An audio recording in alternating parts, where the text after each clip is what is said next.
Fyodor Dostoevsky's famous novel, The Brothers Karamazov, there was a middle section entitled The Legend of the Grand Inquisitor. I believe this novel was made subject of a Hollywood motion picture. The contents of the legend of Grand Inquisitor are as follows. Our Lord returns a second time to the earth. He is put again, yet once again, precisely because he did not give people bread. That is, he brought a doctrine of the pursuit of heavenly things rather than the pursuit of material happiness. And it is because of this that he was put to death, and no less by a cardinal. The recent elections, not only in the United States but abroad, the '92 elections that is, offer a frightening testimony that in the United States and more generally throughout the world, heavenly pursuits and a concern for the law of God are held to be unimportant.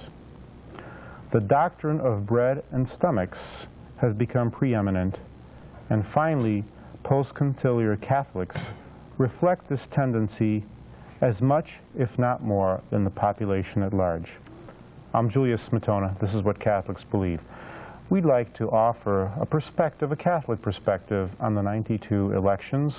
With me today are two priests who celebrate the traditional Latin Mass exclusively and have remained loyal to the traditions of the Church. Father Clarence Kelly is Superior of the Society of St. Pius V and Spiritual Director of St. Joseph's Novitiate, a congregation of traditional Roman Catholic sisters.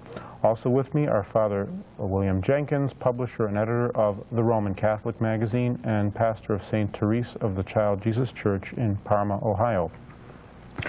Reverend Fathers, I don't believe that in the history of the United States that there has ever been a president who was elected who more openly and brazenly espoused a doctrine and held positions which were completely contrary to the law of God.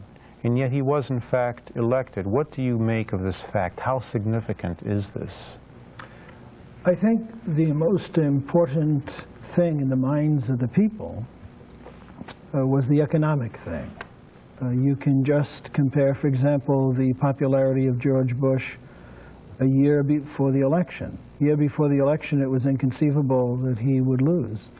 And yet, within a relatively short time, he fell into great disfavor with the American people. And the question is, how could it be that someone who was regarded as a hero one year, following years looked upon as someone that just simply has to go, and not only does he have to go, but that someone of the caliber of Bill Clinton would be seen as a preferable choice. I think it's an indication that there is a supreme principle which governs and guides the thinking of the people, and that supreme principle is bread and circuses. If you give them bread and circuses, they're happy, they're willing to put up with things that otherwise they would not be particularly pleased with. You might even consider from that analogy that President Bush was like the Roman gladiator who one week was very popular and the next week he did something and that was it. Thumbs up one week, thumbs down the following week, and for that simple reason. The simple reason was the economic situation. That's very worrisome because it was Karl Marx's concept of man, that he was an economic animal, that everything else in life depends upon his stomach, that even his religious principles are created in order to serve his own stomach and to enable him to dominate over others. And considering the way the elections went, you'd actually believe it has become true of the American people, or many of them, that they are Marx's man, that they are the communist man who lives for his stomach, and all other issues are secondary. Russia will spread her errors. Well, I'm afraid that's possibly come to pass, and I don't think it's a coincidence either that Bill Clinton is elected so shortly after the fall of the Berlin Wall. Because whereas some are saying that the fall of the Berlin Wall symbolizes the conversion of Russia, which Our Lady promised as the result of prayer and penance, I think the fall of the Berlin Wall actually symbolizes that the time of mercy is past, that what Our Lady warned at Fatima, that Russia would spread her errors throughout the world, has in fact come to pass. And that's why the wall has come down, because there's no really essential difference between the principles governing the East and the principles governing the West. I think now it's come down to essentially a matter of individuals and individual families saving themselves by fidelity to the Rosary and to the faith. But as far as the nations of the world go, I think they've pretty much sold themselves out. I think that's a good analogy, the analogy of the Berlin Wall.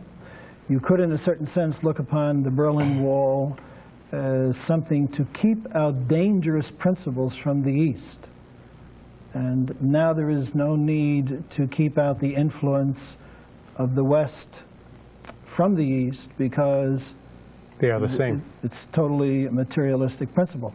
But I think what really shows that we have reached a new low in this particular question is the fact that here you have a man who is a draft dodger, someone who is demonstrating against the United States of America in a foreign country, and who is a devoted advocate of so-called gay rights. I mean, you're talking about an abomination. You're talking about something that Moses prescribed the death penalty for.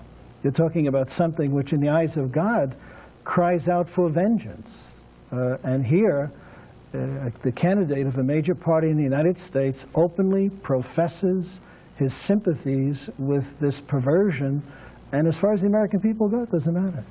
Only 13% of the voting population indicated in the '92 elections that the moral issues were important to them and that they influenced in the way in which they voted.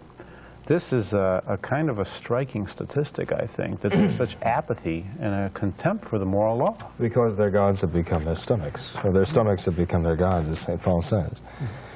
It's something to think about that we are now sending troops also to Somalia.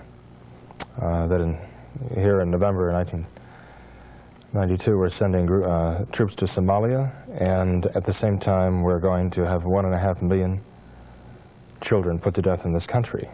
Now, we have the images coming to us on the television screen of the poor starving children of Somalia. And this, of course, tears the heart out of any normal human being. But when a pro-lifer who was running for a state congressional seat in Indiana tried to put images of aborted children on the television screen, he drew the wrath of the viewing audience down upon him, because they thought this was a terrible thing for children to have to see. There are probably more of these children going to be put to death in this country in 1 year than will die in Somalia as a result of starvation. The war is actually going on here. If there is to be a war in Somalia, I honestly believe it will be the result of the moral perversion going on throughout the world, and notably in our own country. You know that the polls indicated, or rather the surveys indicated, that President Clinton was favored over former President Bush by Catholics 44 to 36%, and candidate Ross Perot, another aggressively pro-choice candidate, received another 20%. So we had a situation where Catholics, by a margin of 64 to 36, favored candidates who blatantly and aggressively flaunted the law of God and promoted something which was in direct opposition to his law. What do we make of this, and what's responsible for this? Actually, if you were to do a survey of Catholic people, nominally Catholic people in the United States of America, you would find that even a greater percentage than the combination of those two groups is in favor of abortion in some cases. It's actually higher. But what it does tell you is that the Catholic people in this country are essentially no different from the other people. That's what it says. That the standards, the ideals, the principles, the goals, the values of the general population is essentially no different from Catholics. In fact, in some instances, you might find that the standards and the values of Catholics is lower than the non-Catholics, in any case. A National Catholic magazine recently published poll results The survey showed that 13% of Catholics questioned are against abortion in all cases. Only 13%. That's amazing. Well, it's not amazing in the context of the reform of Vatican II. It's perfectly consistent with that reform. It's amazing in contrast with the way Catholics were before the Second Vatican Council. But all you have to do is to consider the opening speech to that council by John XXIII, and what he proposed was so radical that it's hard to believe that so many people missed it. In fact, it's hard to believe that many of those bishops did not stand up at the council and shout no, because what he proposed to do was not the reform of one doctrine or another doctrine of the Church. He actually said, we're going to make a distinction between the positive revelation and the way this revelation was taught. And now we're going to, after having separated these two things, we're going to apply to the depositive revelation modern methods and techniques of literature. And then we're going to come up with a new expression.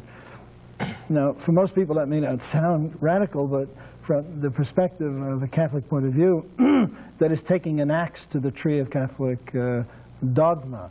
Once you destroy dogma, then morality goes down the drain very quickly. There was a group of evangelical Protestants who did not meet with much success, saying that it is sinful to vote for then candidate Bill Clinton. A few Catholic priests may have echoed similar sentiments, and they were essentially shouted down by the powers that be within the post-conciliar church. Is it sinful to vote for a candidate like Bill Clinton? Oh, absolutely. Absolutely it is. And I don't think Father Kelly and I would even think it necessary to tell our congregations that they would be wrong to vote for Bill Clinton. I would hope that everybody who would attend the traditional Mass would have the sense enough to know how wrong that is. Mm-hmm. Any candidate who favors the wanton destruction of innocent life is obviously not a fit candidate for any elected office. In fact, there's no essential difference between somebody who's advocating murder and somebody who's advocating abortion.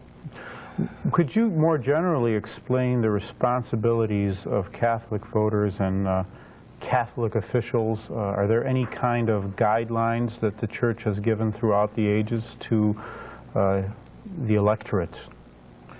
Well, the Church doesn't say vote for this person or that person. In fact, in the United States, the Church can't do that because there are certain rules and regulations which have been put into place by the government which restrict the Church in what it does and what it says from that point of view.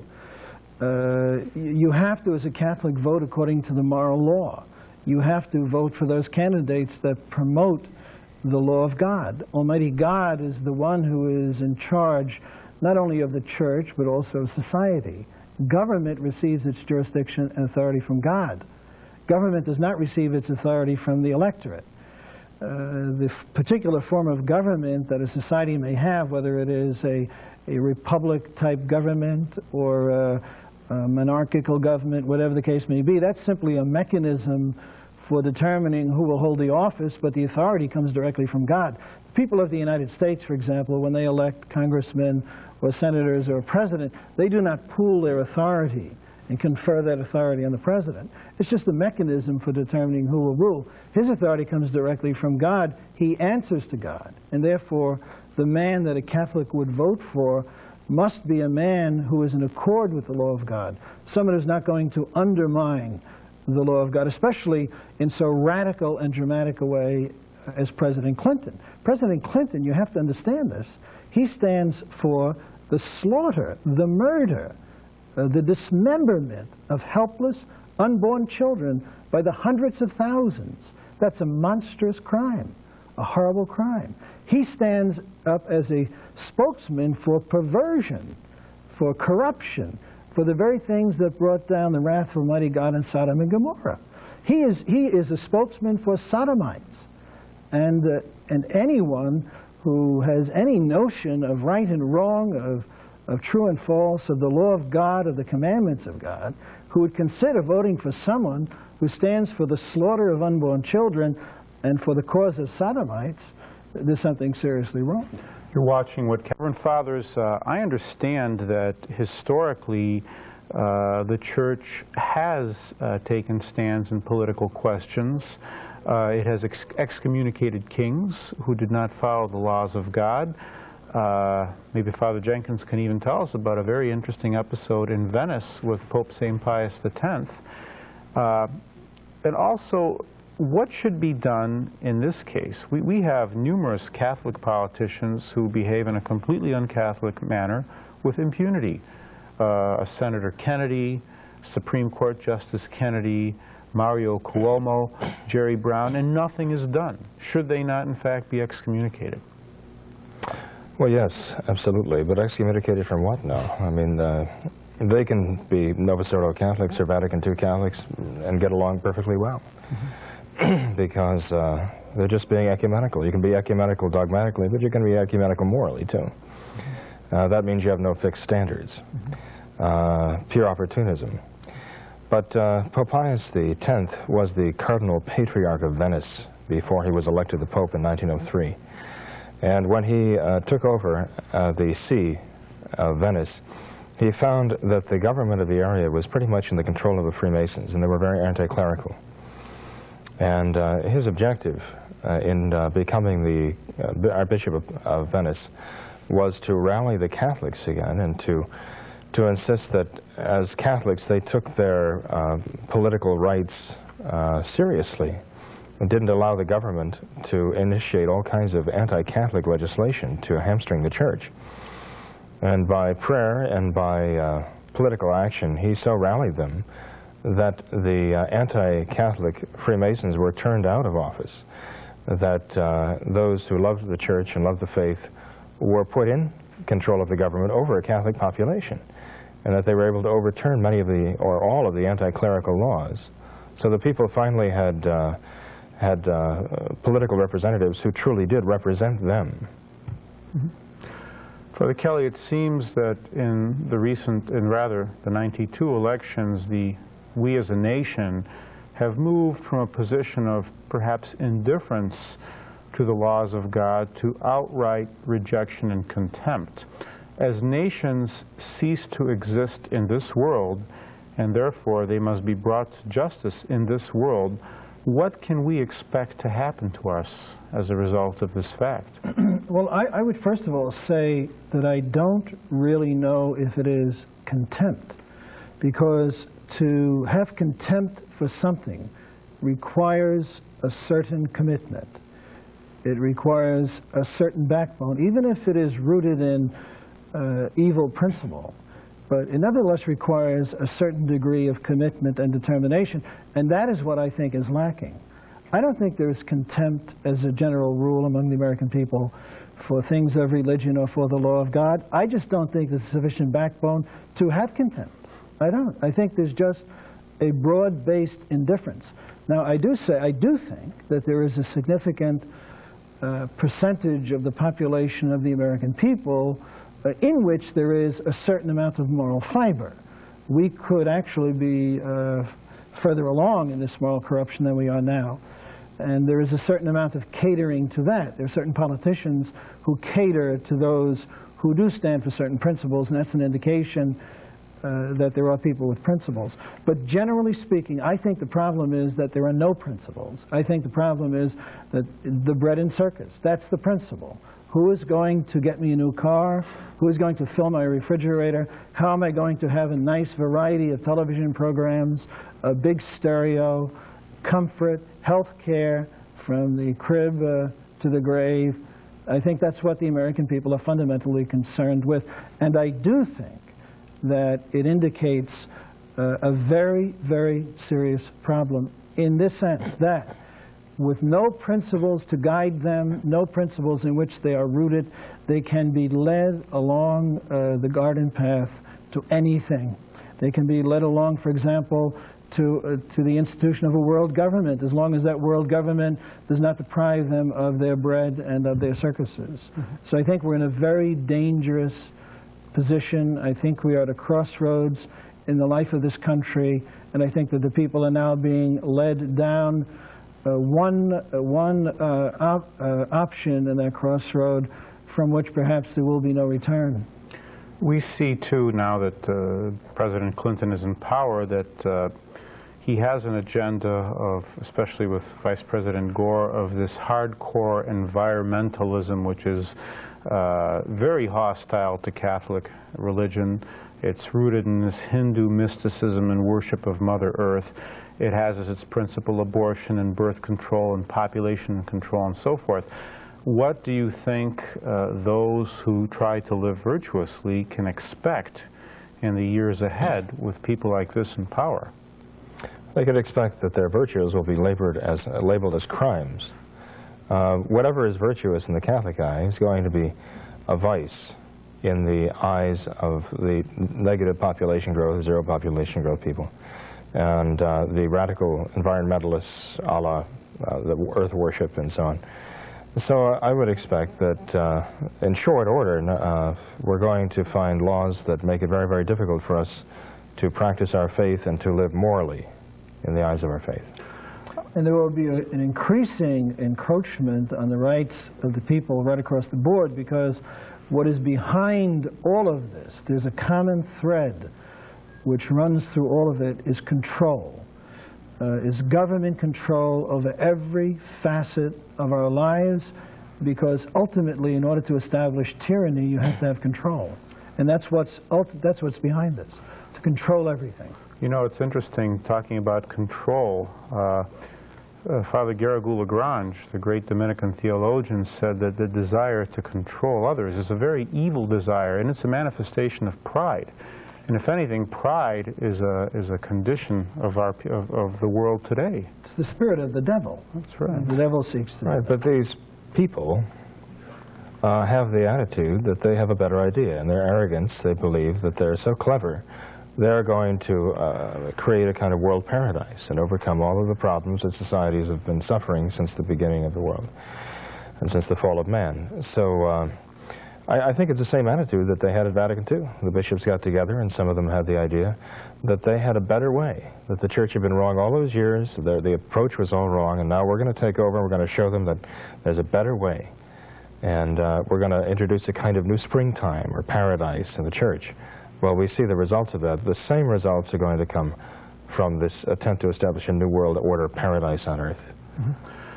You know, it's not generally known that, or perceived that when Antichrist comes in the apocalyptic times, he will initially be embraced.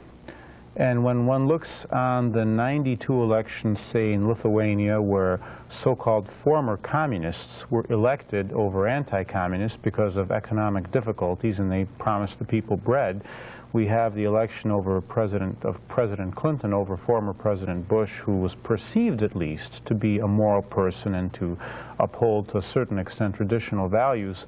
Does this not perhaps foreshadow what's going to happen down the road when this person, the ape of God, the Antichrist, will very aggressively promote ideas and laws which are completely foreign to the things of God, and he will be embraced by the people? I think, first of all, we should say that while it is true that President Bush at least overtly advocated certain principles and positions which would be more in accord with the moral law of God, we have to admit that President Bush was a devoted believer in the New World Order. You have to remember that. And this New World Order, he made very clear, would be a world government controlled militarily and politically by the United Nations. And so that is a formula for tyranny. There's just no question about that. Right. But I do believe that this combination, the combination of the toleration of great evil on the one hand and the willingness to do that in exchange for payment of bread and circuses, is precisely the atmosphere that will prepare the world for the coming of the Antichrist. Because he will do those two things. He will do very evil things, and at the same time, he will give the world bread and circuses. Father Jenkins. The McIlvany Intelligence Advisor also says that there are enormous concentration camp-like compounds that have been set up around the country, which are not generally known to the population. They're empty now, and he wonders what possible use could they have for the future. Well, I think we're going to see that very soon.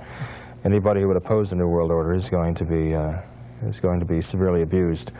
The whole concept of life shown in the abortion industry now is a Marxist idea that life exists for the sake of serving the community. If it's not wanted by the community, then it's not useful. It's not. It has no value. The only solution for this is to fulfill Our Lady's request at Fatima, to pray and do penance. You've been watching what Catholic